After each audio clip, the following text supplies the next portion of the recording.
আসসালামু আলাইকুম, টাইম ট্রাভেলে স্বাগতম। Hello everyone. বলা হচ্ছে জামালপুর ঐতিহাসিক মসজিদের কথা। ঠাকুরগাঁও জেলার শহর থেকে পীরগঞ্জ থানার পথে বিমানবন্দর ও শিবগঞ্জ হাট পেরিয়ে প্রায় ৩ কিলোমিটার পশ্চিমে এই ঐতিহাসিক মসজিদটির অবস্থান। জমিদার বাড়ির প্রবেশ পথ কত নান্দনিক আর কত সুন্দর। এখানে লেখা আছে ঈদ মোবারক, জামালপুর জমিদার বাড়ি।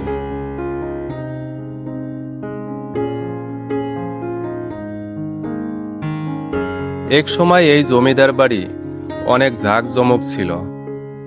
জমিদার সাহেব যখন ছিল, এই পথ দিয়ে কত হাঁটাচলা করেছেন। এই সড়ক দিয়ে প্রতিদিন অনেক মানুষ চলাফেরা করে।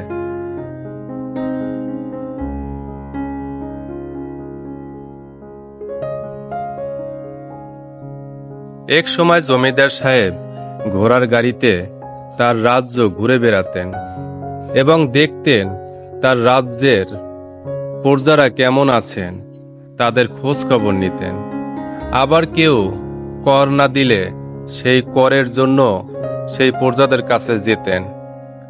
আজ তার বংশধরগণ জমিদারের সেই স্মৃতিটুকু ধরে রেখেছে এখানে। এক সময় কত দেহরক্ষী ছিল, কত প্রজারা আসতো এখানে, কত দাস দাসী ছিল। আজকালের বিবর্তনে সব কিছু যেন হারিয়ে গিয়েছে এই প্রতাপশালী জমিদার বাড়ি থেকে। যাকে আপনারা দেখছেন যেতে, তিনি হচ্ছে এই জমিদারের বংশধর। কত সুন্দর নান্দনিক মসজিদ নির্মাণ করেছেন জমিদার সাহেব।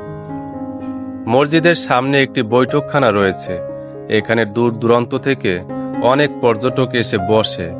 তাদের সাথে জমিদারের বংশধরও থাকে এবং জমিদার সাহেবের ইতিহাস নিয়ে আলোচনা করেন। কত সুন্দর গাছ! এই সবুজ গাছে এই জমিদার বাড়িকে আরো দৃষ্টিনন্দন করে তুলেছে।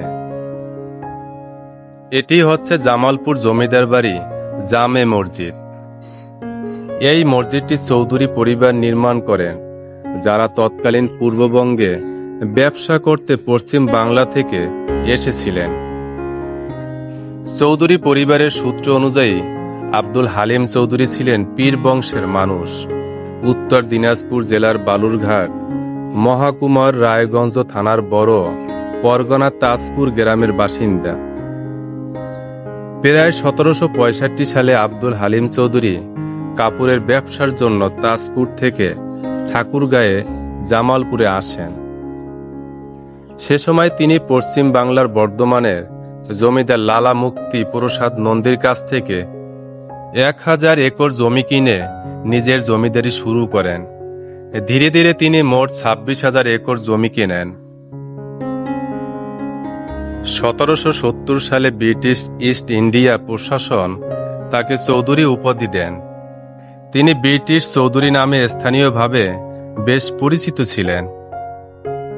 ১৭৮০ সালে ভারতের উত্তরপ্রদেশের এলাহাবাদ থেকে একজন রাজমিস্ত্রি আনা হয় এবং এই মসজিদ নির্মাণ করার জন্য।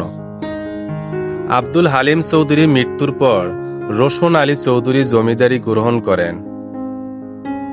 রোশন আলী চৌধুরীর মৃত্যুর পর তার ছেলে জামাল উদ্দিন চৌধুরী জমিদারি গ্রহণ করেন এবং মসজিদের নির্মাণ কাজ চালিয়ে যান। জামাল উদ্দিন চৌধুরীর মৃত্যুর পর তার ছেলে নুনু মোহাম্মদ চৌধুরী ১৮০১ সালে মসজিদের নির্মাণ কাজ সম্পন্ন করেন। ৪ পুরুষের প্রায় ২১ বছর লেগেছিল এই মসজিদ নির্মাণ করতে। বর্তমানে এই মসজিদের বয়স ২৪৪ বছর। এই যে মিনার ও গম্বুজ দেখছেন, এর নিখুঁত কারুকার্য যে কাউকে মুগ্ধ করবে। এর প্রতিটি বাঁক, প্রতিটি নকশা যেন শিল্পীর নিপুণ হাতের ছোঁয়া বহন করে। মুঘল স্থাপত্যের এই বিশেষ বৈশিষ্ট্য এই মসজিদের গম্বুজকে দিয়েছে এক অসাধারণ সৌন্দর্য। এই যে প্রবেশদ্বারটি দেখছেন, এটি মুঘল স্থাপত্যের এক অনন্য উদাহরণ। এর কারুকার্য, এর গঠনশৈলী সবকিছুতেই রয়েছে এক রাজকীয় ছাপ। এই গেট পেরিয়ে ভিতরে প্রবেশ করলেই চোখে পড়ে এক বিশাল খোলা প্রাঙ্গণ।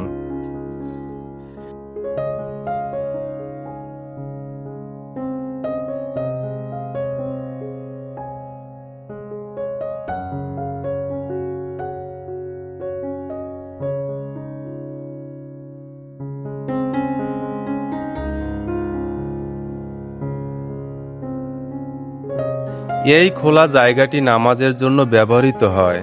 যখন মসজিদের ভিতরের অংশ পূর্ণ হয়ে যায় তখন মুসল্লিরা এখানে নামাজ আদায় করেন। শান্ত সিগ্ধ পরিবেশ আর চারপাশের ঐতিহাসিক স্থাপত্য এই স্থানটিকে এক অন্যরকম মাত্রা দেয়। প্রতিদিন অনেক পর্যটক এই মসজিদ পরিদর্শন করেন এবং এর সৌন্দর্য মুগ্ধ হন। মসজিদের ভিতরে রয়েছে অসাধারণ কারুকার্য। ভিতরের দেয়াল, খিলান, মেহরাব সবকিছুতেই মুঘল স্থাপত্যের ছাপ স্পষ্ট।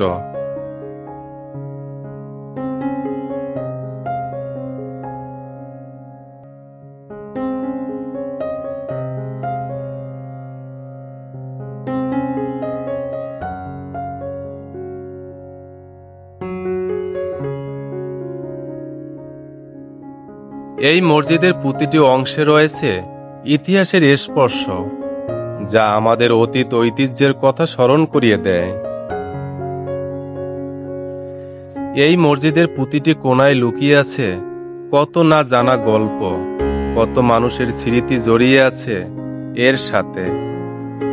এই মসজিদের স্থাপত্য, এর পরিবেশ সবকিছু মিলেমিশে এক অসাধারণ অনুভূতি তৈরি করে।